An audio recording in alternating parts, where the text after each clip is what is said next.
আপনি যখন যাবেন কবরে, পাশের কবরের সাথে আপনার কথা হবে, জিজ্ঞেস করবে কি নিয়ে এসেছিস।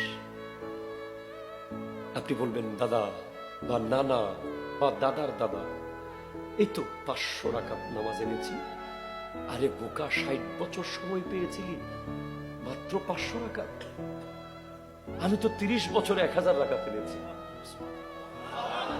উনি বলবে আর কি এনেছিস রে?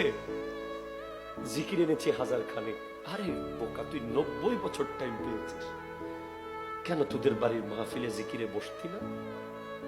তোদের বাড়ির দরুদ শরীফ হইতো মাহফিল গুলোতে বসতি না?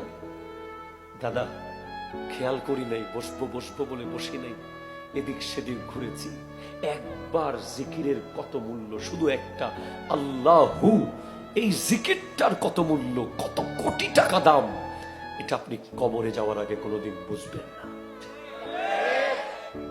যাওয়ার পরে বুঝবেন এই প্রোগ্রামের কত দাম। এই প্রোগ্রাম না হলে আপনি দরুদ শরীফ পড়তেন না আজকে এইভাবে। হয়তো আপনি গেম খেলতেন, গল্প করতেন, কিছু না কিছু করে সময়টা কাটিয়ে দিতেন।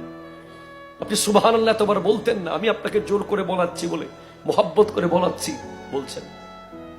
নরমালি গতকাল, এর আগের দিন, এর আগের দিন, এর আগের দিন, এর আগের দিন হিসাব করে দেখেন তো, এক সপ্তাহে আপনি একবারও সুবহানাল্লাহ বলেন নাই।